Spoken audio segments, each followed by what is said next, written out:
Shri Krishna, Shri Krishna, Shri Krishna, Shri Krishna.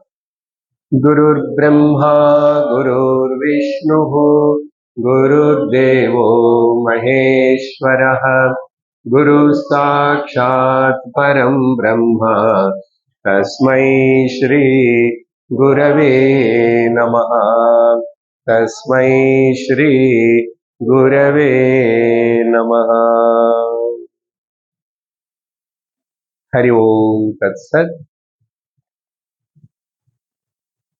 Shankar गुरो जय शंकर गुरो शंकर भगवत पाद शंकर गुरो शंकर भगवत पाद शंकर गुरो शंकर गुरो जय शंकर गुरो शंकर भगवत पाद शंकर गुरो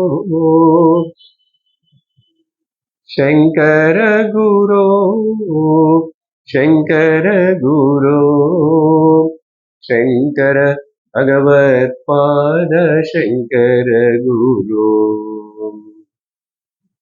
शंकर भगवत पाद शंकर गुरो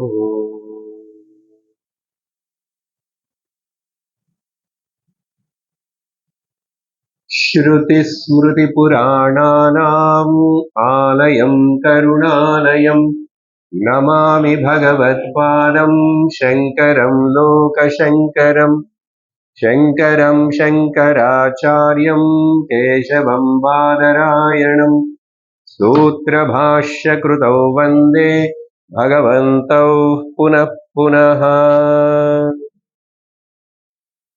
हरि ओम तत्सत्. श्री शंकराचार्य चरितम வரப்போற சில வாரங்கள் இந்த சத்சங்கத்தில் நம்ம பகவான் ஸ்ரீ ஆதிசங்கராச்சாரியருடைய சரித்திரத்தை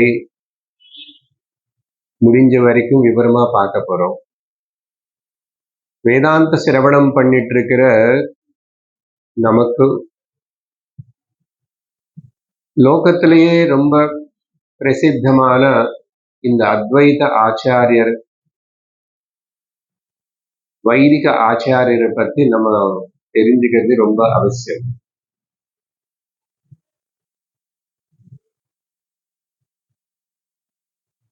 தியான ஸ்லோகமா சொன்ன இந்த ஸ்லோகத்தில் இப்போ அதோடைய அர்த்தம்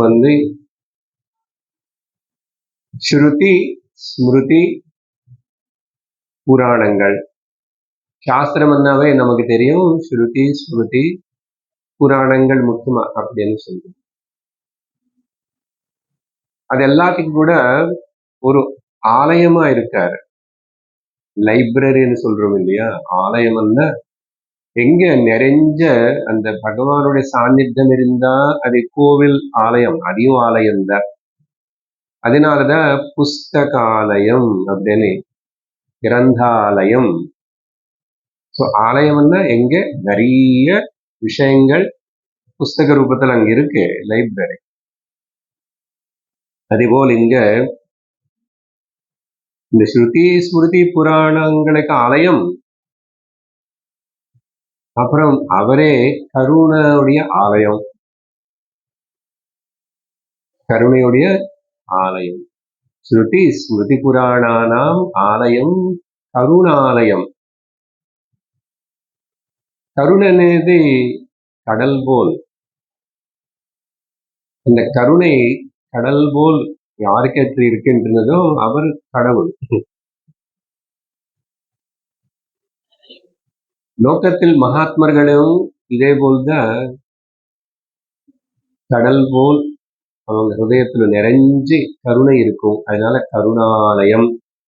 அப்படிப்பட்ட அந்த பகவான் சங்கராச்சாரிய நமாமி பகவத் பாதம்.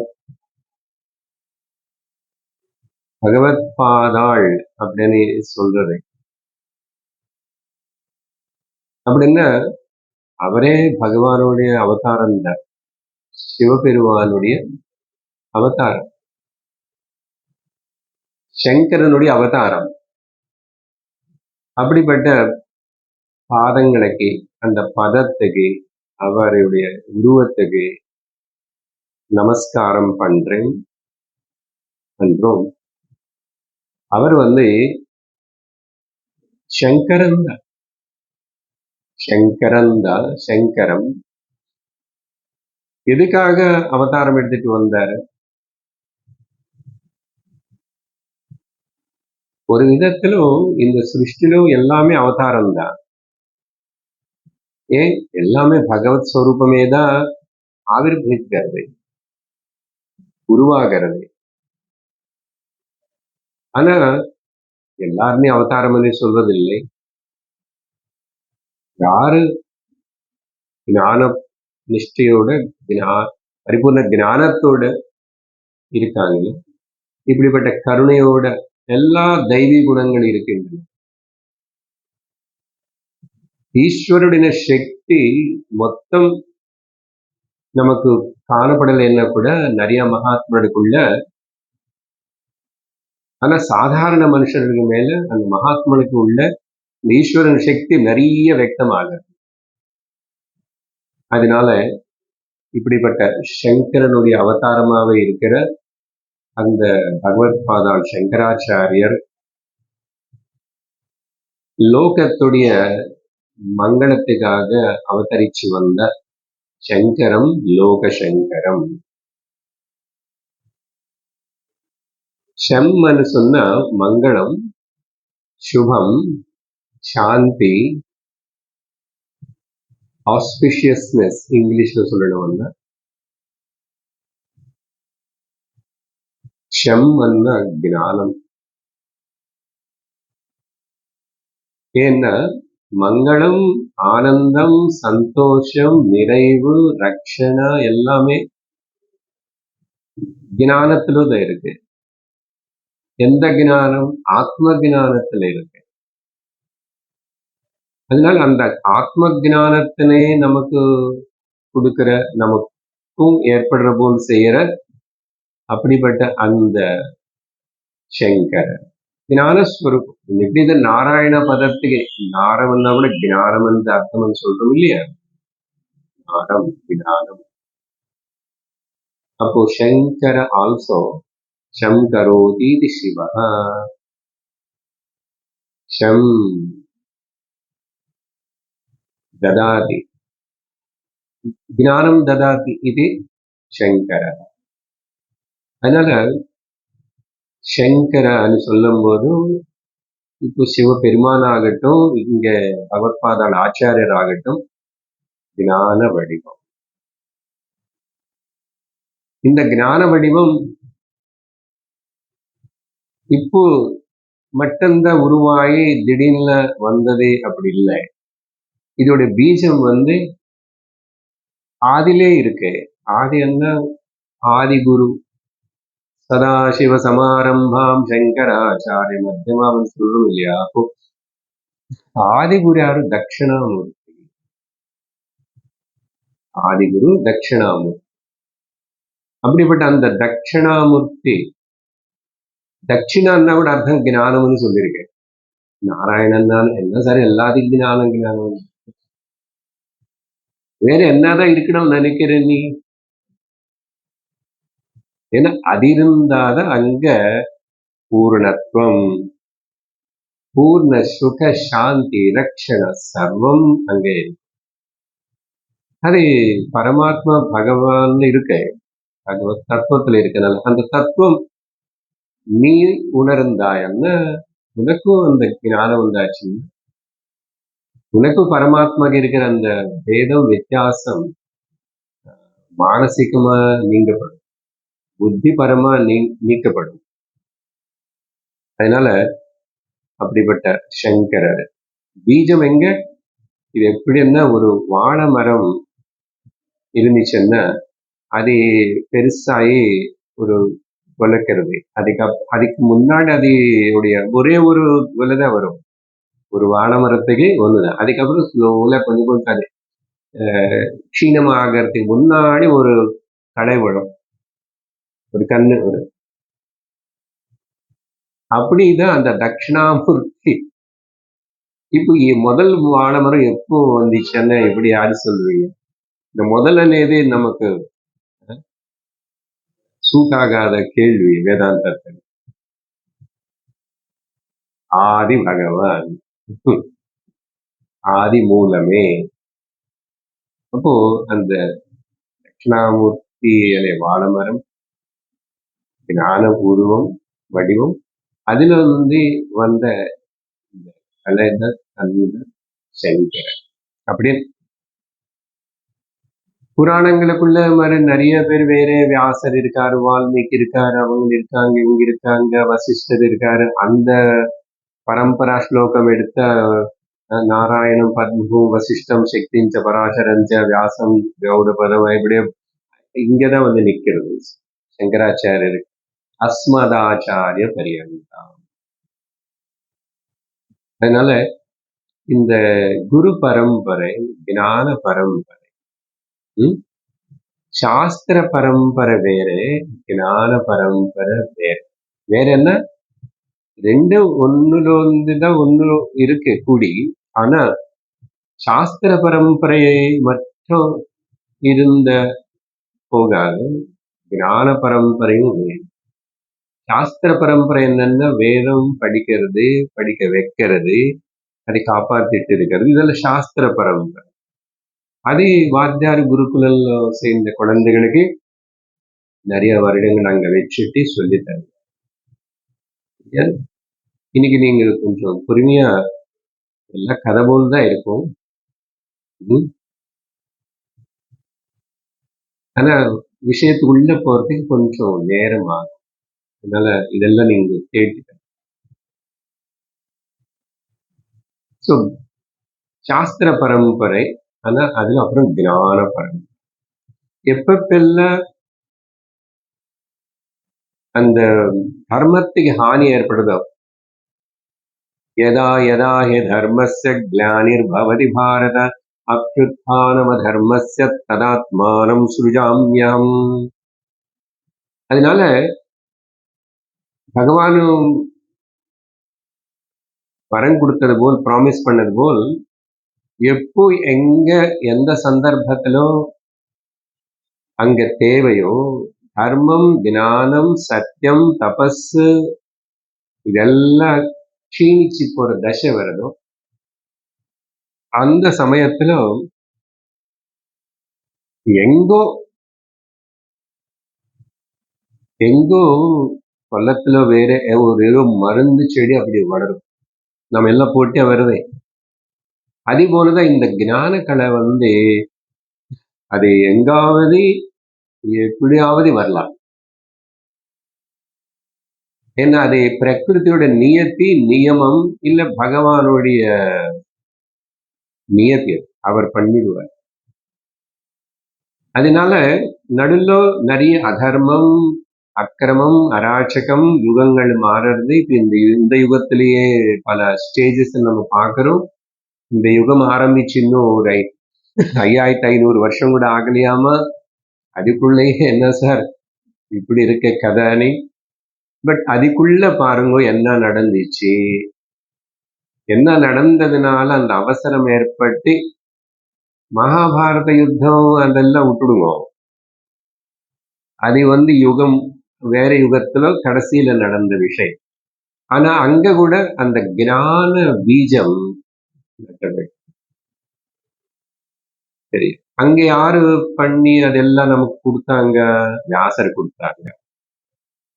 சூத்திர பாஷ்ய கிருதௌ வந்தே.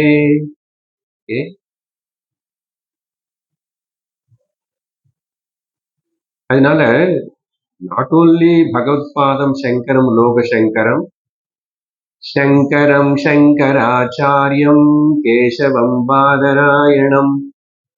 I am connecting to the Vyasa and Shankara. சங்கரம் சங்கராச்சாரியம். ஸோ சங்கரரு சங்கராச்சாரியர் ஆச்சாரிய ஸ்தானம். ஏன்னா தட்சிணாமூர்த்தி எப்பவுமே அவர் அப்படிதான் ஆச்சாரிய ஸ்தானத்துல தான் உட்கார்ந்து உபதேசம் சுத்தி பல முனிவர்களுக்கு உபதேசம் பண்ணி. ஸோ சங்கரம் சங்கராச்சாரியர், கேசவம் பாதராயணம்.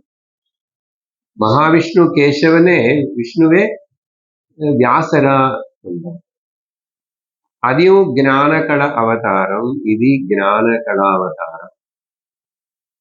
ஸோ சங்கரம் சங்கராச்சாரியம் கேசவம் பாதராயணம். இவங்க ரெண்டு பேரும் அப்படின்னா வியாசர் போட்ட வித்து சங்கரன்னு விருட்சம் ஆயிடுது. சூத்திர பாஷ்ய கிருதோ வந்தே. யாருக்கு நான் நமஸ்காரம் பண்றேன்? இந்த சங்கர பகவான் யாருக்கு சங்கராச்சாரிய ரூபத்துல வந்தார், அந்த விஷ்ணு யாரு வியாச பகவான் ரூபத்துல இருந்தாரோ இருந்தார் இப்படி இருக்கார். இவங்க ரெண்டு பேர் செஞ்சது முக்கியமா என்னன்னா, வியாசர் பிரம்மசூத்திரங்கள் ஏதி சாஸ்திரம் மொத்தத்தனை பக்கட்பந்தியா அப்படி நியாய சாஸ்திரமா அதுல எப்படிப்பட்ட ஒரு லோபங்கள் குறைகள் ஏற்பட்டு அதை வழி தவறி போகக்கூடாதுன்னு சொல்லிட்டு சூத்திரங்கள் எழுதி பிரம்மசூத்திரங்கள் வச்சிருக்காரு. அந்த பிரம்மசூத்திரங்களுக்கு நம்ம பகவத்பாதாள் சங்கர் பாஷ்யம் எழுதியிருக்காரு. பிரம்மசூத்திரங்களுக்கு மட்டும் இல்லை, பிரம்மசூத்திரங்கள் படிக்கணும்னா குறைஞ்சு 10 உபனிஷத்துகள் தெரிஞ்சு அதுல சொன்ன விஷயங்கள் வர கான்ட்ரடிக்ஷன்ஸ் அங்க விவரிச்சு தெளிவா சொல்றதுதான் பிரம்மசூத்திரம். அப்போ 10 உபனிஷத்துகளுக்கும் பாஷ்யம் எழுதிச்சாரு. அதனால சங்கரர் பேர் பாஷ்யக்காரர். அப்புறம் வியாசர் சூத்திரம், சூத்திர பாஷ்ய கிருதௌ யாரு பண்ணி வச்சிருக்கீங்க? 2 பேருக்கு பகவந்தௌ, 2 பேரு பகவானோட உருவம் தானே. புனః மறுபடியும் திரும்பி போற்றி நமஸ்காரம் பண்றோம் அப்படின்னு இந்த தியான ஸ்லோகங்கள் இதோட அர்த்தம் தெரிஞ்சுக்கிட்டோம். இது வச்சுட்டு நம்ம விஷயத்தை இன்னும் கொஞ்சம் விஸ்தரிச்சு பேசணும். பாஷ்யത്തിന് மட்டும் ஏதி பாஷ்யக்காரன் பேர் வாங்கிறது மட்டும் இல்ல, சங்கரர் பாரத தேசம் மொத்தம் பாரத தர்சனமே பண்ணிட்டார். ஆச்சரியம். 2 தடவை பாரத தேசம் மொத்தம் 8 வயசுல கிளம்பி 32 வயசுக்குள்ள அவர் வாழ்க்கை அவ்வளவுதான். நபூதோ ந பவிஷ்யதி. இந்த மாதிரி எந்த ஒரு ருஷியோ புராணத்திலேயோ மகாத்மாவோ எங்க அந்த முன்னாடி இல்ல. நமக்கு தெரிஞ்ச இந்த வரலாறுல எங்கமே கூட யாரும் அப்படி போயிருக்க மாட்டாங்க. பண்ணல. எல்லா வசதி இருக்கிற இந்த காலத்திலேயே டிரான்ஸ்போர்ட் அது இதுன்னு எல்லாம் இருக்கும்போது நமக்கு ஒரு இடத்துக்கு போயிட்டு வரதுக்குள்ள போதும் ஆயிடுது. இது ஊகிக்க முடியுமா? அதனாலதான் அந்த சங்கரருடைய பிறப்பு அவதாரம் அதை பத்தி சுவாமி விவேகானந்த எழுதும் போதும், the God arose in the south, the boy Shankara is wonder. இதெல்லாம் இதுவரை தட்சிண தேசத்திலும் வருவோம் அந்த விவரத்துக்கு எல்லாத்துக்கும். எப்படிப்பட்ட குழந்தை அந்த பாய் வாஸ் வண்டர். அப்போ மாதிரி வண்டர் தான் 8 வயசு 16 வயசுக்கு சர்வசாஸ்திர அத்தியனம் முடிஞ்சது. சர்வ சாஸ்திரத்துக்கு பகவத்கீதை பாஷ்யம், 10 உபனிஷத்துகளோட பாஷ்யம், பிரம்மசூத்திர பாஷ்யம். அதனால சங்கரர் ஒரு இடத்துல அப்படி உட்கார்ந்து சன்னியாசியாவே அப்படி இருக்காரு இல்லை. ஒரு புயல் காற்று கிளம்பி வேகமா எப்படி போகுமோ அது போல் அன்னைக்கு அங்க கிளம்பின அவர் பூரா பாரத தேசம் போய் ஒரு வாட்டி நடுவில் போயிட்டு மறுபடியும் இன்னொரு வாட்டி 2 வாட்டி. அப்போ சமக்கிரம பாரத தர்ஷனம் பண்ணவர் அந்த பாஷ்யக்காரர் பகவத்பாதாளு சங்கர். அதுதான் நமக்கு அவர் செஞ்ச ஒரு பெரிய உதவி. எந்த விதத்தில் அப்படியான விஷயத்துக்கு நம்ம போகணும். சரி, இப்போ சங்கர பகவானே அவதாரம்னு சொன்னதுனால இன்னும் கொஞ்சம் கூட அந்த தட்சிணாமூர்த்தி விஷயம் வரும்போது அங்கே வேண்டிக்கப்பட்டது, பிரார்த்தனை பண்ணாங்க. தேவதைகள் எல்லாரும், சித்தர்கள் எல்லாரும் பிரார்த்தனை பண்ணாங்க. பகவானே, சனாதன தர்மம், வைதிக தர்மம் எல்லாம் அழிஞ்சு போயிட்டு இருக்குது, இப்படி எல்லாம் தப்பு தப்பா புரிஞ்சுக்கிட்டு தப்பு தப்பா பிரச்சாரம் பண்ணி இப்படி எல்லாம் ஆயிட்டு இருக்கேன்னு சொல்லி ஒரு 2000 வருஷத்துக்கு முன்னாடி புத்த மதம் இருக்கிறதுக்கு முன்னாடி, அப்படி புத்த மதம் பிறந்துச்சு. அதையும் புத்தனு கூட பகவானோட அவதாரம் தானே. புராணங்கள் இப்படி பார்க்கும்போது அவதாரங்களுக்குள்ள புத்தரும் ஒரு அவதாரம். ஆனா புத்தருக்கு அப்புறம் என்ன ஆயிடுது அது நமக்கு தெரியணும். தெரிஞ்சாத அப்ப சங்கரர் பிறந்த காலம், புத்தருக்கு சங்கரருக்கு நடுவில் ஒரு 300 வருஷம் வித்தியாசம் இருக்கு. இந்த டேட்ஸ் பத்தி, ஹிஸ்டாரிக்கல் ஃபேக்ட்ஸ் பத்தி நம்ம ரொம்ப அவ்வளவு கவலைப்பட வேண்டும்.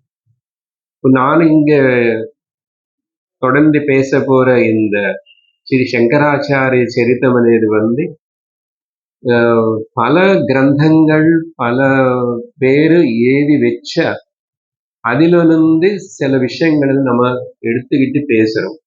ஆனா நமக்கு முக்கியம் ஞானம். அது மறக்க கூடாது. கதையாவா இருக்கும், சிலதெல்லாம் ஆச்சரியமா இருக்கும். இப்பதானே ஆச்சரியம், வண்டர் பாய்ன்னு சொன்னோம். இனிமே எல்லாம் வண்டர்மெண்டா தான் இல்லையா?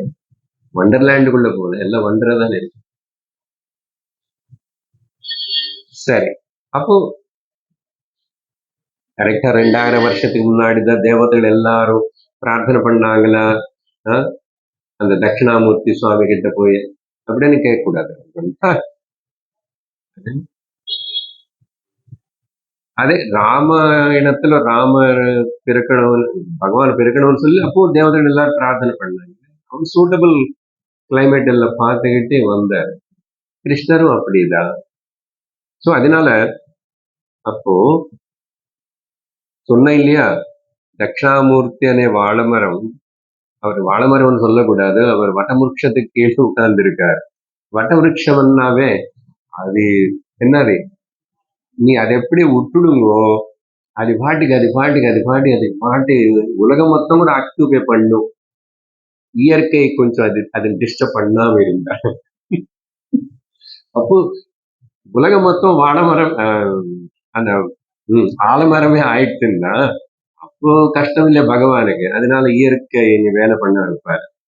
இல்லைன்னு என்னாகும், வேறு வரும் பெருசாகும், வேறு வரும் பெருசாகும், இப்படி ஆக்குபை பண்ணிட்டே இருக்கும்.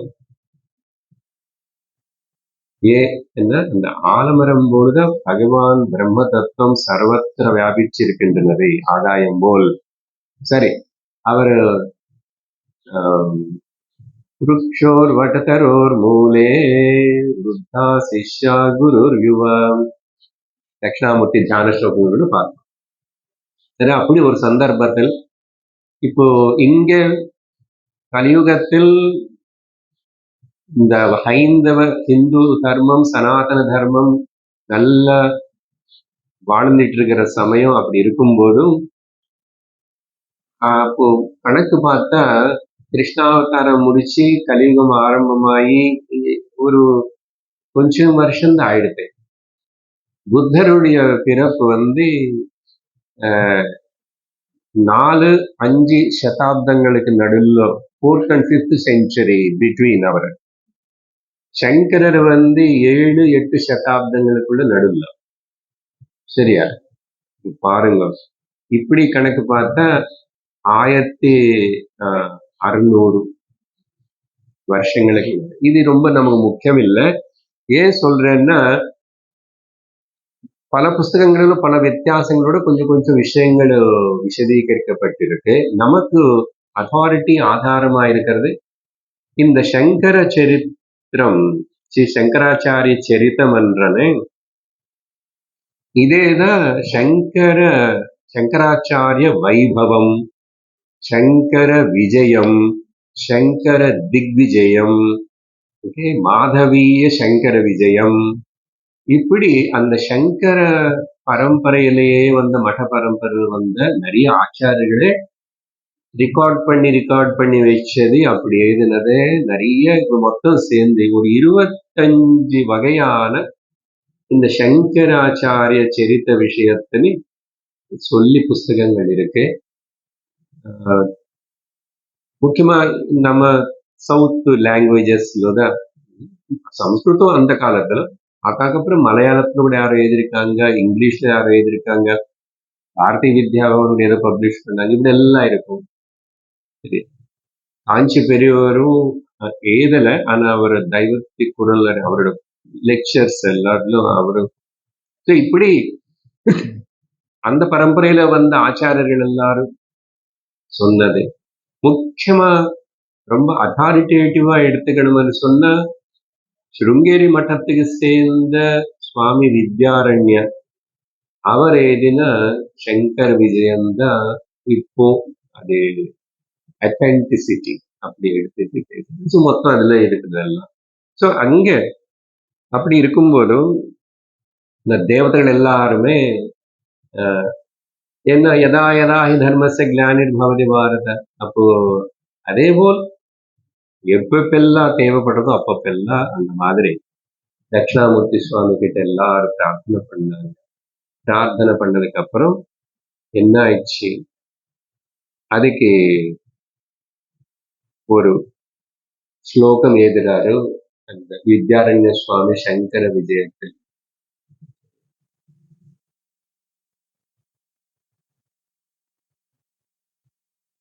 அஜ்ஞானாந்தர்கிரஹன் பிரதிபதிதான், அஜ்ஞானாந்தர்கஹன பதிதான் ஆத்மவித்யோபதேசேஹை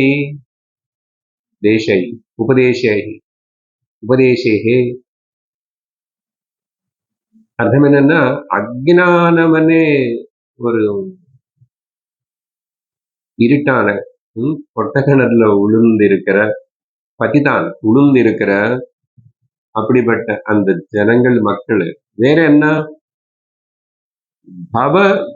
பவதசிகா தாப பாபச்சமானான இந்த சம்சாரவனே, இந்த உலகத்தில் ஜனன மரணம் இல்ல அஜ்ஞானவனே கணருக்குள்ள உளுந்திருக்கிற இவப்பட்ட இவங்க எல்லாருமே காப்பாத்துறதுக்காக முக்த்வா மௌனம் வடபிட்டபினஹ மூலத்தோ நிஷ்பதந்தி. இந்த வடவிருட்சத்துக்கு கீழே உட்கார்ந்து தியான நிமக்னா இருக்கிற பகவான் தட்சிணாமூர்த்தி வந்து மௌனத்தினை விட்டுட்டு சைலன்ஸனை அப்புறம் அவர் வந்து இறங்கி வந்தார். அவதாரம் இறங்கி வருது தானே.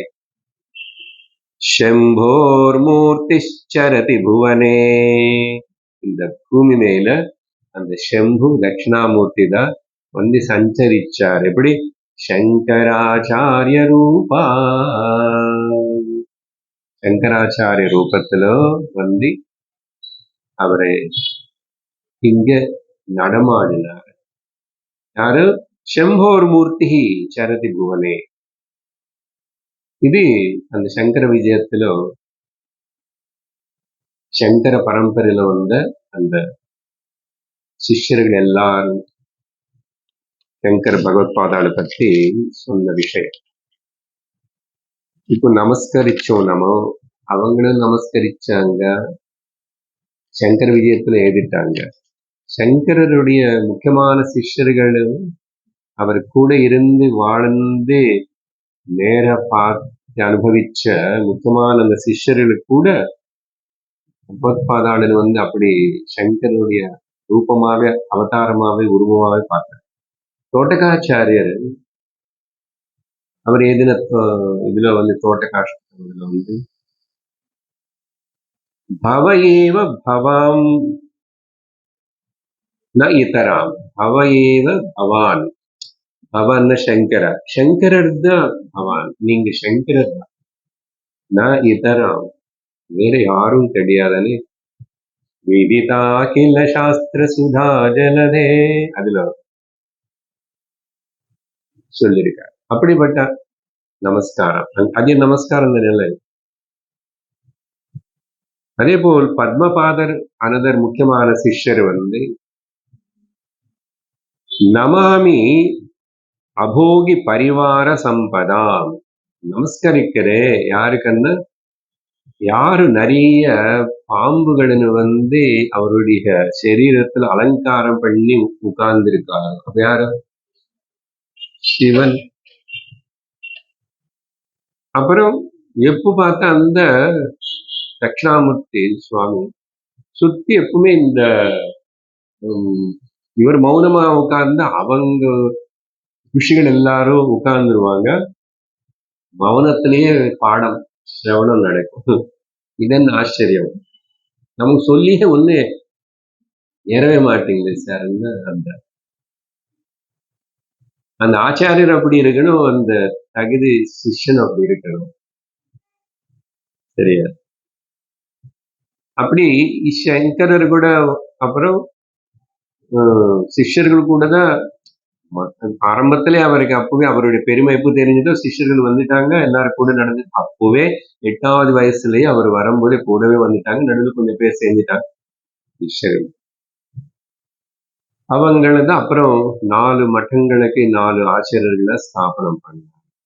இது இன்ட்ரடக்ஷன் தான், திரும்பி அந்த கதையில வரும் நமக்கு. சரியா? இன்னைக்கே சீரியல் முடியணும்னு சொல்லிட்டு ஆசைப்படக்கூடாது, ரசிக்கணும். அந்த சங்கர பகவான் ஆதிவாகிக தேகத்திலே நம்ம ஹிருதயத்துல அப்படியே கொண்டு வந்துட்டு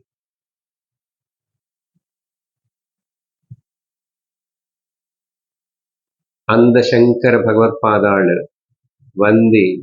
நமக்கு இந்த வைதிக வேதாந்த இந்த சம்பிரதாயம் இதெல்லாம் சம்பிரதாய பத்தத்தில் நமக்கு கொடுக்கலன்னா இன்னைக்கு நம்ம இங்க உட்கார்ந்துட்டு இதெல்லாம் படிச்சிருக்கோம். இந்த அளவுக்கு கூட இந்த ஞான கணக்கு அடிக்காம போயிருக்கும். ஏன்னா சூழ்நிலை அப்படி இருந்துச்சு. இப்போ நம்ம சந்தர்ப்பம் ஸ்மரிச்சுக்கணுமே. சங்கர ஜெயந்தி வரும் வருஷம் வருஷம். நான் எப்பவுமே அது பெருசா உங்களுக்கு ஞாபகப்படுத்தி சொன்னது இல்லை. அதனால சங்கரர் ஞானஸ்வரூபம்னால இது சங்கர சரிதம் இல்லை, ஆத்ம சரிதம். சங்கர சரிதம் இல்லை, உபனிஷத் சரிதம். சங்கர சரிதம் இல்லை, வைதிக வேதாந்த சரிதம். சங்கர சரிதம் இல்லை, பாரத சரிதம். அப்படி பாவிச்சு கேட்டோம்னா நம்ம ஹிருதயத்துல அந்த சங்கரர் பிரகாசிப்பார். சங்கரன் என்ன சொன்னாலும் ஷம் ஞானம்.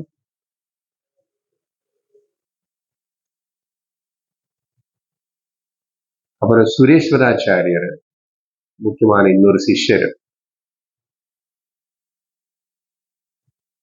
தஸ்மை சங்கர பானவே தனு மனோ வாக்பிஹி நமஸ்யாத் சதா. தஸ்மை சங்கர பானவே. சங்கரன்னா சங்கர் தட்சிணாமூர்த்தி. ஆனா இங்க இன்னொரு சங்கர சூரியனை உதயிச்சு, சூரியன் போல் யாரு இந்த லோக கல்யாணத்துக்காக லோக சங்கிரகத்துக்காக வந்தாரோ அப்படிப்பட்ட அந்த என்னோட குருவான அந்த சங்கர பாஸ்கரனுக்கு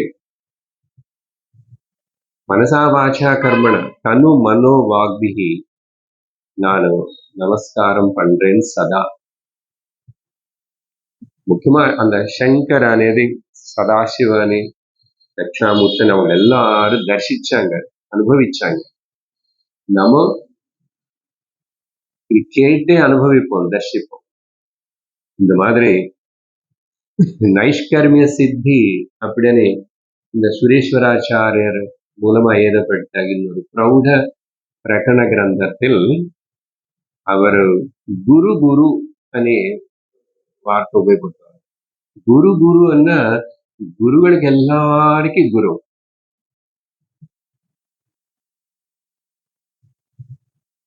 யோகினாமபி யோகி, பரம யோகின்னு சொல்லுவோம். அதேபோல் சித்விலாசன்னு இன்னொரு சிஷ்யன் இருக்காரு. இவர் ரொம்ப 4 சிஷ்யர்களும் அவர் லிஸ்ட்ல வரலன்னா கூட சித்விலாஸ்.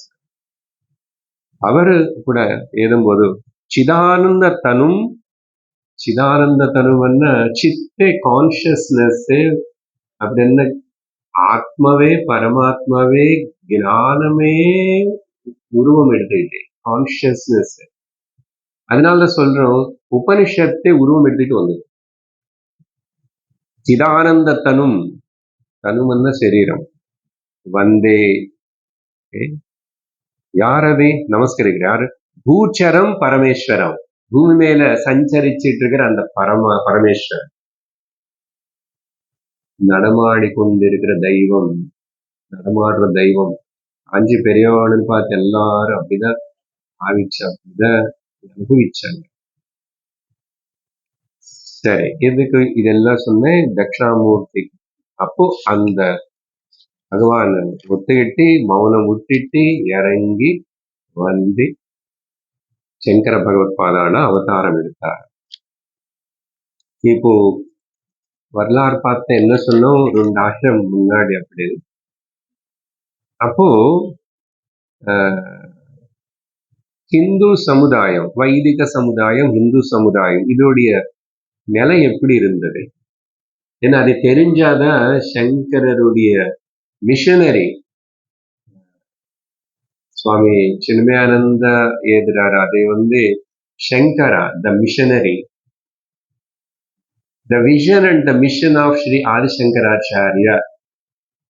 நான் அப்படிதான் போடலாம் நினைச்சேன் ஸ்லைட்ல. அது இங்கிலீஷ் போட்டு எதுக்கு அவ்வளோ சரி, கிளாஸ் சொல்லிக்கலாம்னு. The vision and the mission of the Sri Adi Shankaracharya is a missionary. எவ்வளவு ஒர்க் அன்இமேஜினபிள் பேசக்கூடாது, சரண்டர் ஆகும், அவ்வளவுதான். அப்போ இந்த சனாதன தர்மத்தினே மையமா வச்சுக்கிட்டு ஹிருதயமா ஹார்ட்டா இருக்கிற இந்த ஆர்யாவர்த்தம், இந்த பாரத தேசத்துக்கு பாரத வருஷம் ஆர்யாவர்த்தம் எங்கே இந்த வைதிக தர்மம் ரொம்ப ஜெய் ஜெய் ஜெய் ஜெய்னு அப்படி வாழ்ந்துட்டு இருக்கிற காலம். அதுக்கப்புறம் இது ஹிந்து అని கூப்பிட்டாங்கன்னு நான் அன்னைக்கு சனாதன் தர்ம டாக்ல பேசியிருக்கேன். சிந்து நதி అని ஹிமாலயத்துல ஒரு நதி இருக்கு. அது இப்போ பாகிஸ்தான்ல இருக்கு.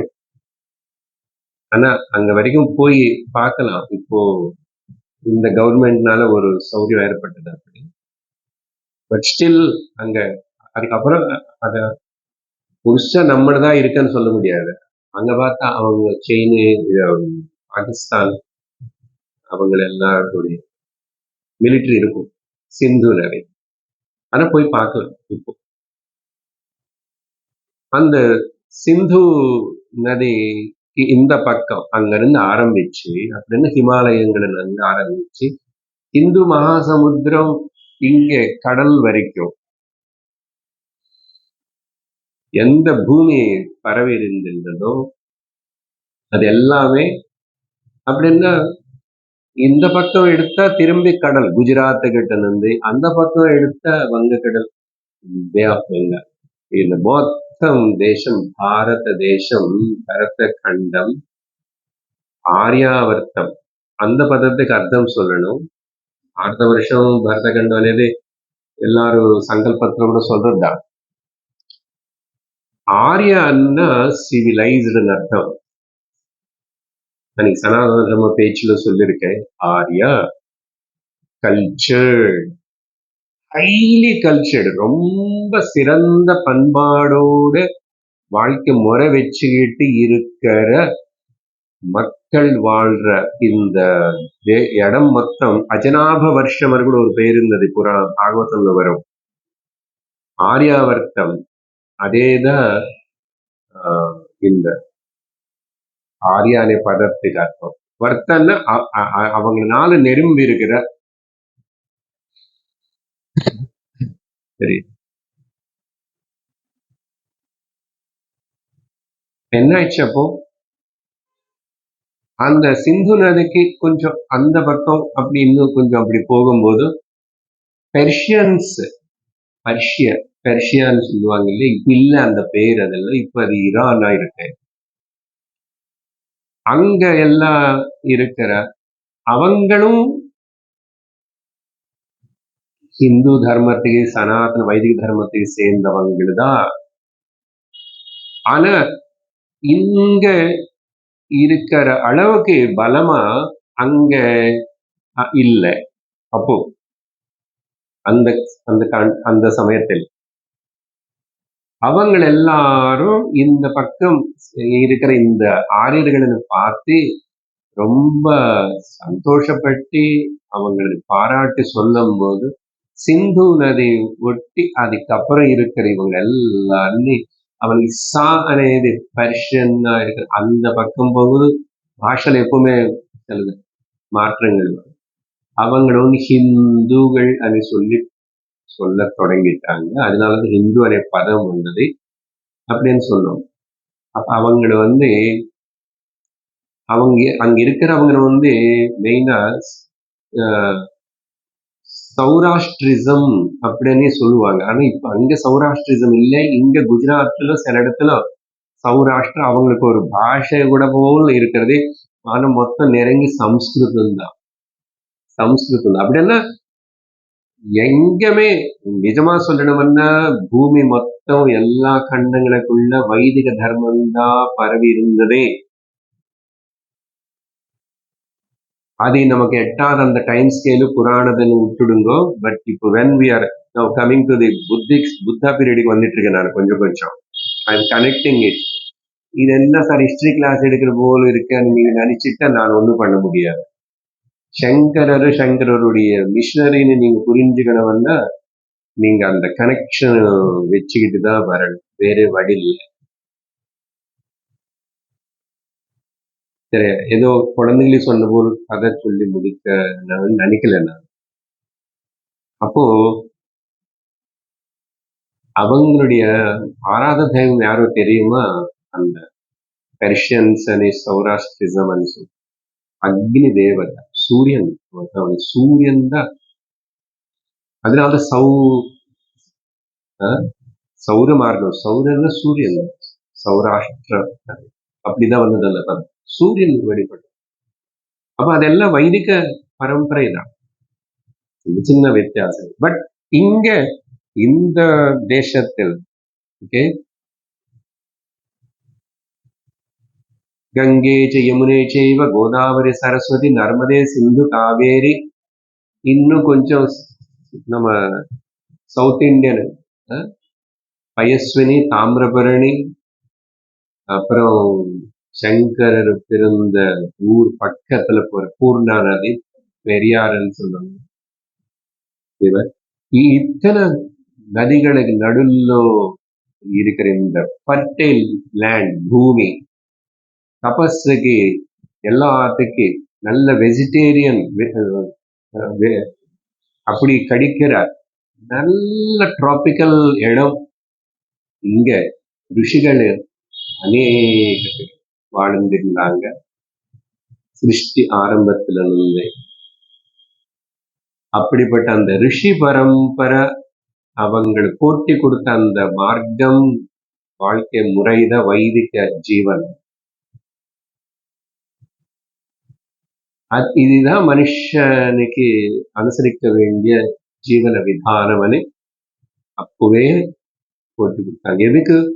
ஓன்லி நாட் இந்த மக்கள் இங்கவங்க இது ஆராதிக்கிறவங்க அப்படின்னு இல்லை. லோகா சமஸ்தா சுகினோ பவந்து வசுதைவ குடும்பகம். உலகம் மொத்தம், மனுஷ ஜாதி மொத்தம் எல்லாருக்காக நீங்க எங்க ஒரு வைதிக மந்திரத்துல கூட எங்கமே யாரும்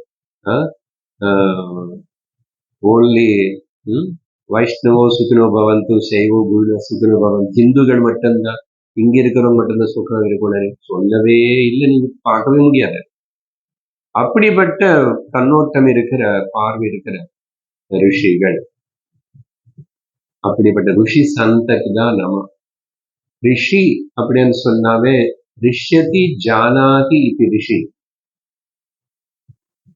யாரு சத்தியத்தனை உணர்ந்தாங்களோ, அந்த சத்தியத்திலேயே இருந்து வாழ்க்கை நடத்திட்டாங்களோ, சத்திய நிஷ்டர்களாக இருந்தாங்களோ, இந்த சத்தியத்தினே சொல்லி கொடுத்துட்டு இருந்தாங்களோ, மனுஷனுடைய வாழ்க்கைக்கு நல்ல ஸ்ரேயஸ்கரமா சுபகரமா வாழ்றதுக்காக, உன்னத்தினை அடையறதுக்காக அதே ரிஷிகளுடைய அதே மறக்கக்கூடாது. அவங்களுக்கு எல்லாம் அந்த ஞானம் எப்படி வந்துச்சுன்னா அவங்களுடைய தபசக்தி. இந்த வைதிக தர்மம் இது மொத்தத்துக்கு ஒரு முக்கியமான ஸ்ட்ரென்த் என்னன்னா தபஸ். தபஸ். அப்போ காலகட்டம் அப்படி இருக்கிற சமயத்தில் என்னாச்சு, இப்போ ஐம் கனெக்டிங் டு இந்த பூமி எப்படிப்பட்ட பூமியா இருந்தது என்ன ஆயிடுச்சு. அப்போ காலக்கிரமமா இப்படி இருக்கிற சமயத்துலதான் புத்தனுடைய அவதாரம் நல்ல ஜில்லுன்னு ஜெகஜெகன இந்து தர்மம், சனாதன தர்மம், வைதிக தர்மம் எல்லாரும் இந்த கர்ம காண்டத்துல இருக்கிறது எல்லாம் சேர்ந்து தெய்வம் வழிபாடு எல்லாம் இருக்கு. அனுஷ்டானங்கள் இருந்தது, தபஸ் இருந்தது, ஸ்ரத்த இருந்தது. முக்கியமான கருத்துக்கள் தபஸ், ஸ்ரத்தா இதெல்லாம் இருந்தது. இந்த ஸ்ரத்தானேது ஏதோ விஸ்வாசம் இல்லை, குட்டி சைத்தான் இருக்கின்றது அப்படின்னு சொல்லி நம்புறது விஸ்வாசம். அது இல்லை. நீ சத்தியம், நீ ஆத்மா, நான் இருக்கேன்னு நான் நம்புறேன் சார் சொல்லுவீங்க யாராவது? இது நம்பிக்கை இல்லை, திஸ் அ ஃபேக்ட், ட்ரூத். அந்த ட்ரூத் மேல பக்தி தான் இருக்கணும் தவிர சும்மா நம்பிக்கை இல்லை. உபயோகப்படுத்துறோம். இந்த கடவுளை நம்புறது விஸ்வாசம் அనే பதம் அடுத்த மதங்கள் வந்ததுக்கு அப்புறம்தான் இங்க வந்துச்சு தவிர வைதிக மந்திரங்கள் எங்க கூட உள்ள அந்த ஸ்ரத்தான பதம் தான் உபயோகப்படுத்தப்பட்டிருக்கு. சாதாரண விஸ்வாசம் நம்புறது. என்ன நம்புறது? நான் எங்க அம்மானு நம்புறேன். அதான் நானும் இருக்கேன்னு நான் நம்புறேன். நம்பணுமா? இதுல நம்பிக்கை என்ன? இது சத்தியமாப்பா. அந்த சத்தியம் இது சத்தியமணி ஏத்துக்கிறதுக்கு பேரு பக்தி. அந்த பக்தி பேரு ஸ்ரத்த சொல்றோம் தவிர சாதாரண மதங்கள் வந்ததுக்கு அப்புறம் சொல்ற அந்த விஸ்வாசம் வார்த்தை செல்லாத. அது இல்லை. அதுக்கு மீறி எத்தனையோ மடங்கள் மேல இருக்கிற இந்த ஸ்ரத்தானே பதம், அது கூட பக்தி అనేది எப்பவுமே சேர்க்கணும். சரி, அப்படி இருக்கிற சமயத்துல புத்த அவதாரம். சுத்தோதனனே ராஜா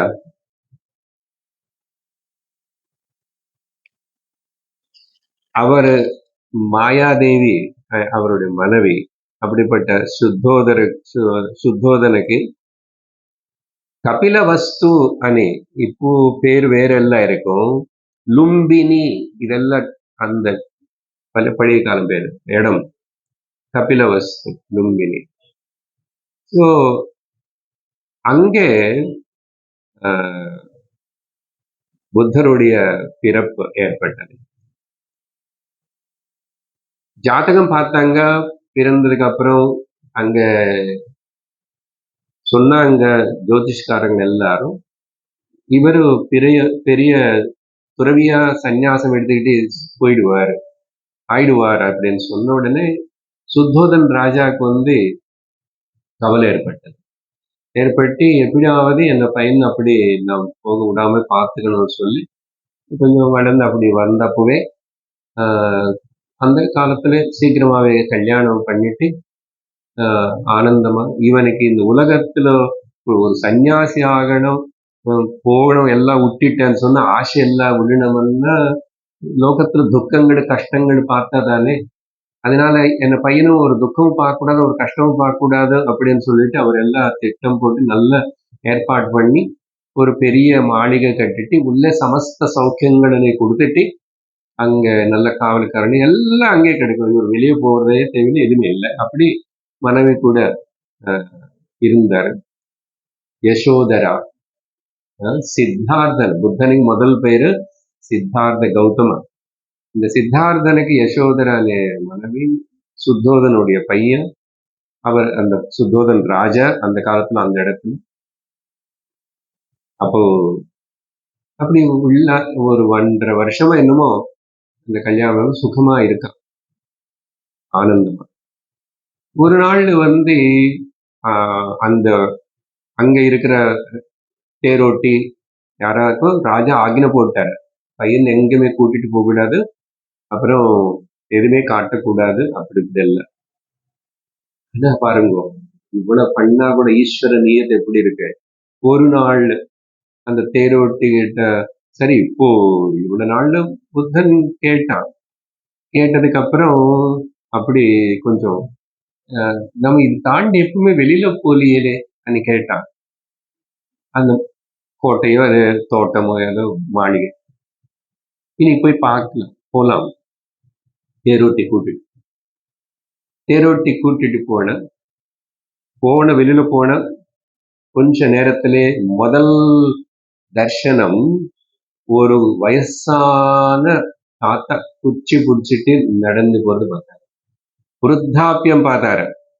தேரோட்டி கிட்ட கேட்கிறாரு, இது என்ன, இவர் யாரு? இவர் தாத்தா என்ன ஸ்பெஷல் கிரீச்சர்? அது என்ன, ஏதாவது டைனோசாரஸ் மாதிரி இல்ல, இது ஏன் இப்படி அவரு இந்த மாதிரி? இதுக்கு பேரு தான் மூப்பு, வயசாயிடுச்சு, ஜரா. எல்லாருக்கும் வருமா? எல்லாருக்கும் வரும். எனக்கும் வருமா? வரும். என்னோட அழகான மனைவிக்கு வரும். First shock. அப்புறம் இன்னும் கொஞ்சம் தூரம் போன உடனே ஒரு குஷ்டி வியாதி, லெப்ரசி, நடக்க முடியாம சொருகிட்டு உடம்பெல்லாம் அப்படி வியாதியோட, இல்ல க்ஷய வியாதி, ஏதோ ஒரு இப்படியே இப்படி கஷ்டப்படுற, இப்படி இருக்கா, இரும்புறான். வியாதி வியாதி. அப்போ எல்லாருக்கும் வருமா? வரும். யாருக்கு எப்படியாவது ஏதோ ஒரு வியாதி வரும். உனக்கு வரும், உங்க வயசுக்கு வரும், எல்லாருக்கும் வரும். 2வது ஷாக். அப்புறம் கொஞ்சம் தூரம் அப்படி போன உடனே ஒரு டெட் பாடின்னு தூக்கிட்டு போறாங்க. என்ன சார் இதெல்லாம் இப்படி அசையம் எப்படி நடந்துச்சு என்று அந்த சீக்ரெட் சொல்றேன். இது விஷயம் சொல்லிட்டு, அது சீக்ரெட் தான், நடந்துச்சு. ஒரே நாள் இல்ல, நாலு கூட ஆகல, காலையில இருந்து சாயங்காலம்குள்ளன்னு வச்சுக்கோங்க. இது என்னன்னா, ஒருத்தர் மரணம் அடைஞ்சா ஒரு மனுஷன் கொண்டு போய் எரிக்க போறாங்க. மரணமா? எல்லாருக்கும் வருமா? ஆமா, பிறந்தவங்களுக்கு எல்லாருக்கும் மரணம் வரும். அப்போ எனக்கு வருமா? வரும். என்ன அழகான புற கல்யாணம் பத்னி, அவங்களுக்கு மரணம் வரும், எல்லாருக்கும் மரணம் வரும்.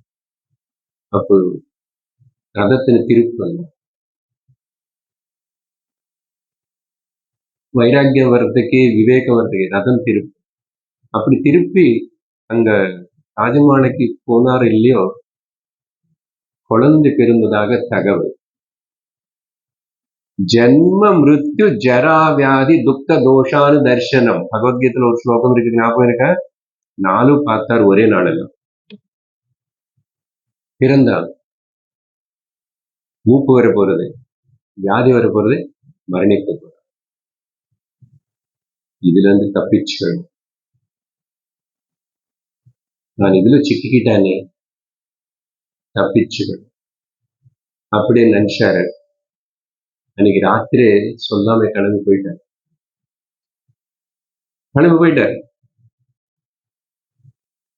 போய் காட்டுக்குள்ள போய் அங்க ஏதோ ஒரு மரத்து கீழே அப்படி உட்கார்ந்து அப்படி அந்தர்முகம் பண்ணி தபசு செய்ய ஆரம்பிச்சு, அந்த தபசு சில நாள் பண்ணி கூட எங்க இருக்குது யாருக்கு தெரியல, இவங்க கண்டுபிடிக்க முடியல. ராஜா கவலைப்படுறா, வைஃப் தபஸ் செஞ்சு செஞ்சு கூட எதுவுமே வழி தெரியல. சரீரம் தான் பலகீனம் ஆயிட்டு இருக்க தவிர ஒன்றும் தெரியல. அப்போ அந்த ரொம்ப தபஸ் அந்த அது மார்க்கம் கொஞ்சம் விட்டுட்டு யுக்த மார்க்கத்துக்கு வந்தார். மோர்ரேட்டா கொஞ்சம் சாப்பிடுறது, கொஞ்சம் தூங்குறது, அப்படியே உட்கார்ந்து சிந்தனை பண்ணு, இதுக்கு ஏதாவது வழி இருக்கா, ஏதாவது வழி இருக்கா, எப்படி நானும் இதுல இருந்து தப்பிச்சுக்கணும், இது நான் ஜெயில வந்த மாதிரி இருக்கு இதெல்லாம் சொல்லி, அப்ப யுக்தமானதுக்கு அப்புறம் திரும்பி கொஞ்சம் தெம்பு வந்தது. இல்லைன்னா ஒரு சரீரம் க்ஷீணிச்சு போறது ஆயிட்டு, செட் இல்லை தப்பஸ் அப்படி பண்ணா. அப்போ யுக்தமா கொஞ்சம் கொஞ்சம் இது பணவதெல்லாம் சாப்பிட்டு இருந்தார். அங்க நிறைய கதைகள் சொல்லப்படுறது, புத்த ஜாதக கதைகளே அந்த புத்த அந்த கிரந்தங்களுக்குள்ளேயே ஏகப்பட்ட கதைகள் செல்லுது. ஒரு யானை அது பிரம்மச்சாரி யானையாகும்.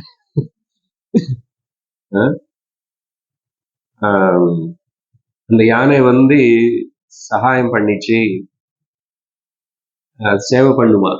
இவருக்கு உடம்பு ரொம்ப முடியாமல் இருக்கும்போது எப்படியோ அந்த காட்டுல ஏதோ தீ குதிச்சு இருக்கிற இடத்துல இருக்கிற சூடான கல்லு கொண்டு வந்து இன்னொரு கல்லுல இருக்கிற ஜலத்தை எப்படியோ பண்ணி அந்த ஜலம் கொண்டு கொடுக்கறது.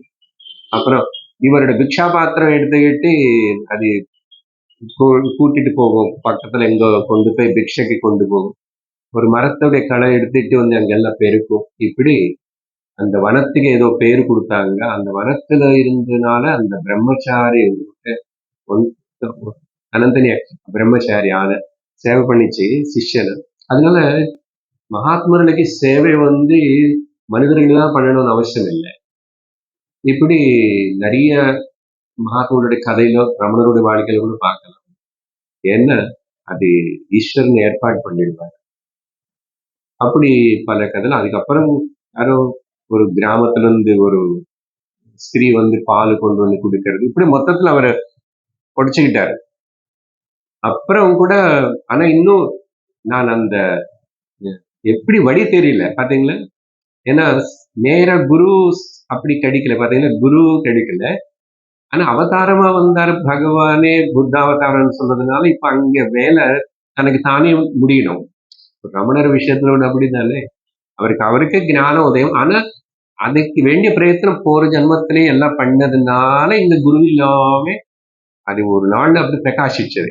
புத்தரு கூட அப்படிதான் 2வது கட்டத்துல யுக்தமா இருந்தார். அதுக்கப்புறம் தான் கொஞ்சம் நடந்து அவர் புத்த கய வந்தார். அந்த கயா கயல அங்க ஒரு வனத்துல திரும்பி இந்த ஆலமரத்துக்கு போதி விருட்சம்னு சொல்லுவாங்க. அது போதி விருட்சத்துல அது பெரிய காடா இருந்தப்போ அதுல அது கீழே உட்கார்ந்துட்டு அப்படியே மறுபடியும் சிந்தனை, விசாரணை, ஆத்ம விசாரணை தான். அப்படி எல்லாம் பண்ணும்போது சில வாரங்களுக்கு அப்புறம் ஒரு நாள் புத்த பௌர்ணமி அன்னைக்கு அவருக்கு அந்த ஞானோதயம் ஆயிடுச்சு, அந்த தெளிவு வந்துச்சு. அதனாலதான் அந்த புத்த பௌர்ணமின்னு சொல்லுவாங்க கூட அன்னைக்கு. அதுக்கப்புறம் அவர் அந்த ஆனந்தம், அதாவது அஜ்ஞானம் எல்லாம் போயிடுச்சு, நான் சரீரம் இல்லை, இதெல்லாம் ஆயிட்டு நம்ம வேதாந்தத்துல என்ன படிக்கிறோமோ அந்த பிரக்கிரிகள் எல்லாம் ஆயிடுச்சு, மனசு சுத்தமாயிடுது. அப்படியே நான் பிரம்மம், நான் ஆத்மானு தெரிஞ்சு உணர்ந்ததுக்கு அப்புறம் இருக்கிற அந்த ஆனந்தத்திலே அப்படியே 6 வாரம் 7 வாரங்கள் அப்படியே கண்ணு கூட மூடாம அந்த போதி விருட்சத்திலே பார்த்துட்டே உட்கார்ந்தாராமா. அனிமேஷலோச்சன புத்தானி இப்ப கூட போன அங்க ஒரு விக்கிரகம் வச்சிருப்பாங்க. அனிமேஷலோச்சன கண்ணு மூடாம இருக்கிற இந்த விஷயங்கள் சிலதெல்லாம் ரமணருடைய வாழ்க்கையில கூட நமக்கு தெரியுது. அந்த குகையில இருந்தாரு, எவ்வளவு நாள் இருக்காரு யாருக்கும் தெரியாது. அதுக்கப்புறம் வந்தார். இவங்க எல்லாரும் தபஸ் பண்றதுக்கு குகைக்கு போல. ஆனா புத்தர் வந்து தபஸ் முதல்ல பண்றது போனார். ஆனதுக்கு அப்புறம் கூட அங்கே இருக்கிறது விரும்புறாங்கன்னு அவங்களுக்கு ஏற்பட்ட அந்த ஞானம் ஆனந்தத்தின் அவங்க தனியா அப்படியே அனுபவிக்கிறதுக்காக அந்த காட்டுலயோ குகையிலயோ இருப்பாங்க தவிர, குகையில போனதுனால ஞானம் வராது, காட்டுக்கு போனதுனால ஞானம் வராது, தபஸ் பண்ணதுனால வராது. வந்ததுக்கு அப்புறம் அது அப்படியே அந்த நிலையில இருக்கணும்னே. சரி, இவ்வளவு நடந்துச்சு. இப்போ இங்க நமக்கு ஆச்சரியம், ஒரு சீக்ரெட் சொல்றேன் இல்லையா? உண்மையா அதெல்லாம் அந்த புத்த கதைகளுக்குள்ளே அவங்களே சொல்றது எழுதி வச்சிருக்கேன். சில சித்தர்கள் வந்து யோகிகள் இந்த தேரோட்டிக்குள்ள பூந்திட்டான். இல்லைன்னு அவன் எப்படி எது கூட்டிட்டு போவான்? இவ்வளவு நாள் கூட்டிட்டு போன ராஜா அப்புறம் என்ன தலை கூட சீவிடுவான்னு தெரியாது. உள்ள வந்து அவனுக்கு அப்படி பிரேரணை பண்ணி அங்க நடுவுல வந்த வயசானவரும் வியாதியும் மரணம் இதெல்லாம் கூட அந்த சித்தர்கள் அந்தந்த ரூபத்துல வந்து அப்படி பண்ண வச்சுட்டாங்க. ஏன்னா அந்த காரியம் நடக்கணும், இந்த புத்தன்னால அப்புறம் லோகத்துல என்னமோ நடக்கணும், இதெல்லாம் செய்யணும்னா இவ எல்லாம் தியாகம் பண்ணிட்டு அதுக்கே பக்குவப்பட்டு இருக்கிற அந்த ஜீவன் வந்து ராஜா பிள்ளையா பிறந்தாலும் சரி, போகங்களை நடுவில் வச்சாலும் சரி, என்ன சுகம் கொடுத்தாலும் அது அங்க நிக்காது. அது நிக்காது. அது பறந்து போய் தான் ஆகணும். அதுக்கு ஒரு அப்படி நடந்துச்சுன்னு இந்த கதைக்குள்ள சொல்லப்பட்டது. மொத்தத்துல என்னமோ புத்தர் என்லைட்டன்ட் ஞானவான் ஆயிட்டாரு. இன்னைக்கு அஜ்ஞானம் இல்லை, சம்சாரம் இல்லை, பந்தம் இல்லை. அப்படியே தன்னந்தனியாவே அங்க காட்டுக்குள்ளே உட்கார்ந்துட்டு இருக்கிற போது அங்கேயும் திரும்பி அப்புறம் தேவதர்கள் அவதாரம் தானே, தேவதர்கள் வந்து கேட்டாங்களாமா.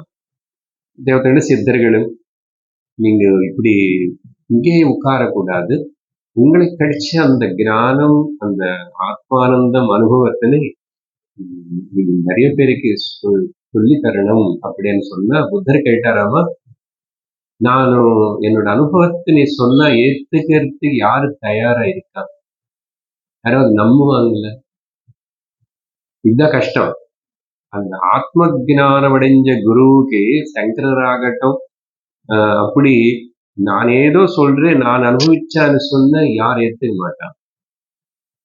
சங்கரர் செஞ்சது லேட்டர். அவர் நான் சொன்ன இது என்னோட அனுபவம். ஒரு நாள் நான் போதி விருட்சத்துக்கு உட்கார்ந்து எனக்கு என்லைட்மெண்ட் అనేది இந்த வார்த்தைகளே சங்கரருடைய வாழ்க்கையில வரவே வராது. அங்கே அப்படி நடந்துச்சு. பகவான் அதனால பேசாம இருக்காரு. யாருக்கு போய் சொன்ன யாரு புரிஞ்சுக்குவாங்க லோகத்துல? ஆனா அப்புறம் அதே ஈஸ்வரன் நியத்தை திரும்பி அவரை பேச வச்சது. அவர் பேசும்போது சாஸ்திரத்தினை கோட் பண்ணி காட்டிதான் யோக வாசிஷ்டமும் சிவபுராணமும் உபதேச சாரமும் அங்க சொன்னதே இதுல இருக்கிறதேன்னு சொல்லி தட்சிணாமூர்த்தி சுவாமியை பற்றி சொல்லி இப்படி சொல்லிதான் பேசினார் தவிர எனக்கு ஒரு நான் ஒன்று சாதிச்சா, நான் ஒரு ஆத்ம ஞானம் அடைஞ்சானே, அவர் சொந்தமனி அவருக்கனி ஒரு நாள் சோல்சோ டேட் இப்படி நடந்துச்சனே, இப்படி எல்லாம் பப்ளிசிட்டியே கிடையாது. இது சங்கரோட சரித்திரத்துல பார்க்க போறோம். எங்கமே கூட அவரோட பர்சனாலிட்டி முன்னாடி கொண்டு வந்ததே கிடையாது. சரி, அப்படிப்பட்ட அந்த புத்தன் என்ன ஆச்சு? அதுக்கப்புறம் டைம் ஆயிடுச்சு. இன்னும் 2 நிமிஷம் சொல்லி நிறுத்திடுவேன். ரொம்ப இம்பார்ட்டன்ட். வேதாந்தம் சொல்லும் போது அங்கங்க நம்ம வந்து நம்ம வித்யாரண்ய சுவாமி, அவரு சங்கராச்சாரிய பிரம்மசூத்திரத்துல எல்லாம் புத்தர்களை கண்டனம் பண்ணாருன்னு சொல்றோம். அதி வாஸ்தவம். ஏன் கண்டனம் பண்ணாரு, எதனால கண்டனம் பண்ணாரு, எப்போ கண்டனம் பண்ணாரு? கண்டனம் எதிர்க்கிறது. புத்தரை வந்து அதுக்கப்புறம் தேவதைகள் எல்லாரும் வந்து கேட்டு யாரு கேட்பாங்கன்னா கேட்க மாட்டாங்க, யாரும் ஏத்துக்க மாட்டாங்க. அவ்வளவு சுலபமா யாரோ ஒன்று சொன்னது. அதனால நிறைய பேர் மக்கள் வந்து அவங்களோட அபிப்பிராயம் படி வாழணும்னு நினைச்சுக்கிறாங்க தவிர, அதனால நான் போய் சொல்லி பிரயோஜனம் இல்லை.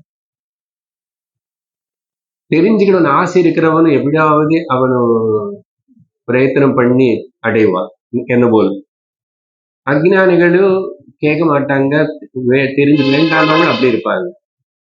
அப்போ அவங்க என்ன சொன்னாங்கன்னா, தெரிஞ்சுக்கணும்னு ஆசைப்படுறான், அது அவனுக்கு வழி தெரியல. அப்புறம் மத்திய மிடிலா இருக்கானே, நம்பாதவங்க வேற, அப்புறம் வேண்டான்னவங்க வேற. ஆனா எனக்கு வேணும், ஆனா எனக்கு தெரியல அப்படின்னு கஷ்டப்படுறவங்க இருப்பாங்களே, சாதகர்களா, முமுட்சர்களா, நீங்க அவங்களுக்காவது நீங்க சொல்லி கொடுக்கணும், வெளியில போ அப்படின்னு சொன்னதுக்கு அப்புறம் முடிவு பண்ணி முதல் அங்கிருந்து கிளம்பி காஷி வந்தாரு. சாரநாத்ல, காஷியில முதல் பிரவச்சனம், ஃபர்ஸ்ட் செரமனி, லெக்சர், பப்ளிக் இல்ல. அப்போ இவர் வந்தாரு, யாருக்கு எங்க சொல்லணும் அது முடிவு பண்ணல. ஒன்னும் ஒரு டைம் டேட் இங்க பண்ணலாம், இன்னைக்கு ரமணாலயத்துல சரி ரமண இந்த சங்கர் சீருக்கு ஆரம்பிக்க போறோம், ஸ்லைட் அனுப்பிச்சோம் உங்களுக்கு எல்லாரும். இதெல்லாம் காஷி, காசி கஷேத்திரம், ஞான கஷேத்திரம். அங்க வந்தார். அங்க ஒரு ஆச்சரியம் என்ன தெரியுமா, இந்த எபிசோடு மட்டும் முடிச்சல். இவர் காட்டுல இருக்கும்போது அந்த தபசு செஞ்சது எத்தனை நாள் நடந்து எத்தனை வருஷம் கணக்கு தெரியாது கரெக்டா. அங்க கொஞ்சம் சிஷ்யர்கள் வந்தாங்க. முக்கியமான ஒரு 4 சிஷ்யர்கள் வந்து இவருக்கு உதவி பண்ணிட்டு எல்லாம் இருக்காங்க. இவர் சாப்பிடாம இருக்கிற போது, தபசு பண்ணிட்டு இருக்கும் போது, ரொம்ப பெரிய தபஸ்வி அல்ல. அப்புறம் இவர் கொஞ்சம் சாப்பிட்டு ஆரம்பிச்சதுக்கு அப்புறம் இவர் என்ன தபஸ்வி பாருங்க, யார சுவாமியார் சாப்பிட்டா இவர் சுவாமியார் இல்லை. இப்படி நம்ம கணக்கு போட்டு நம்ம சிஷ்யன் பாருங்க, சிஷ்யனுக்கு தகுந்த போல குரு இருக்கணும், இருந்தா இவர் குரு. இப்படிதான் லோகம். பாத்தீங்களா, அப்பவே பாப்போம் அவரு சாப்பிட்டதுன்னு உயிர் போயிடும், எலும்பு வெளியில வந்துச்சு, அந்த அளவுக்கு வீக் ஆயிட்டார். இப்ப அவர் என்ன தப்ப சாப்பிடுறாரு அப்படின்னு சொல்லி 2 பேர் விட்டு போயிட்டாங்க. அதுக்கப்புறம் ஒரு நாள் இந்த கிராமத்துல ஒரு ஸ்திரீ கொண்டு வந்து பால் கொடுக்க ஆரம்பிச்சுட்டாங்க. ஒரு நாள் சாயங்காலம் இவர் பாரு இவங்க கூட அட்டாச் ஆயிடுச்சான்னு சொல்லி இன்னும் 2 பேர் போயிட்டாங்க. இப்படி போயிட்டான். அவங்க 4 பேர் தான் காசியில எப்படியோ சித்தார்த்தனும் வரானாமா, வந்துட்டானாமா அப்படின்னு தெரிஞ்சிச்சு. இவங்க முடிவு பண்ணிட்டாங்க. பாத்தியா, அவன் ஐ திங்க் அந்த சித்தார்த்துக்கு வந்து பூர்ணமா தபசு விட்டுட்டு தான் இருக்கிறார், அதனாலதான் டவுனுக்கு வந்துட்டான் பாருங்க. இன்னும் கிண்டல் தான். அப்போ குரு டவுனுக்கு போக கூடாது, குரு பேசக்கூடாது, மலை மேல தான் உட்காரணும், சாப்பிடக்கூடாது, மொட்டை அடிச்சுக்கணும், இப்படின்னு சொல்லி நம்ம ஒரு கல்பனை பண்ணி வச்சுட்டு அதுக்கப்புறம் இவர் எனக்கு குருவா இருக்கணும். அப்போ உடனே இவர் இல்லை, அதனால இப்படி மாத்திட்டு குரு ஷாப்பிங் பண்ணிட்டு இருக்கோம் தவிர நம்ம குரு கிட்ட நீ அவனோட ஞானம் பார்க்க மாட்டேன், அவனோட தபஸ் பார்க்க மாட்டேன், ஆனா சரீர தர்மங்கள் ஏதோ பார்த்து நீ இப்படி பண்ண. இப்படி பாத்தீங்களா, அதுதான் அஷ்டாவக்கர கதையில பார்த்தோம். ஜனகரோட சபைக்கு போன உடனே எல்லாரும் சிரிச்சாங்க. சிரிச்ச உடனே அப்புறம் அஷ்டாவக்கரர் ராஜா கிட்ட, என்ன ராஜா உங்க சபையில எல்லாருமே செருப்பு தைக்கிறவங்களே வச்சிருக்கேன். அது என்ன சுவாமி, அது தோலே பாக்குறவங்கள, செருப்பு தைக்கிற தோலே பார்த்துட்டு இருப்பான். இந்த தோலுன்னு பார்த்து அவங்க நான் சச்சிதானந்த ஸ்வரூபம் எப்படி தப்பு, எல்லாம் மாம்சத்திலே பார்க்கிற மாம்சமற்ற அப்படி எல்லாம் திட்டி சொன்னாரு. ஜனகருக்கு வெக்கமாயி போச்சு.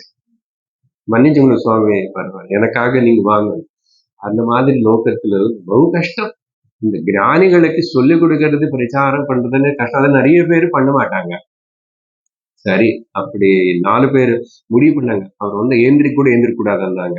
சித்தார்த்தர் வந்தா அவங்களுக்கு தெரியாம 4 பேர் எழுந்திரிச்சு நமஸ்காரம் பண்ணாங்க. ஏன்னா அப்படிப்பட்ட ஒரு ஞான கண தேஜஸ் புத்தன்ல இருந்தது. அதுக்கப்புறம் முதல் டீச்சிங் அந்த 4 பேருக்கு. அங்க இந்த முதல் டீச்சிங் என்ன சொன்னாரு, வேதாந்தம் தான், வைதிக தர்மம் தான் புத்தனுடைய டீச்சிங். ஆனா அதுக்கப்புறம் என்ன ஆயிடுச்சுன்னா தலைகீழ் ஆயிடுச்சு. ஏன் தலைகீழ் ஆயிடுச்சு, எதனால் ஆயிடுச்சு, அதனால வந்த நஷ்டம் என்ன, நாட்டுக்கு, வைதிக தர்மத்துக்கு, சனாதன தர்மத்துக்கு, இந்து தர்மத்துக்கு எல்லாத்துக்கும் நஷ்டம் ஏற்படுது. அப்படிப்பட்ட நஷ்ட கஷ்ட காலத்தில் ശങ്കരാചാര്യരനെ സൂര്യനെ ഉദയിച്ചാറ് ദക്ഷിണത്തിൽ പരശുരാമ க்ஷேத்திரத்தில் கேரளத்தில் ஆல்ரெடி இங்க நிறுத்திக்கிறோம். மேலும் கதை அடுத்த வாரம். ஓம் பூர்ணமத பூர்ணமிதம் பூர்ணாத் பூர்ணமுதச்யதே பூர்ணஸ்ய பூர்ணமாதாய பூர்ணமேவாவசிஷ்யதே. ஓம் சாந்தி சாந்தி சாந்தி. ஹரி ஓம் ஸ்ரீ குருப்யோ நமः. ஹரி ஓம். ஹரி ஓம்.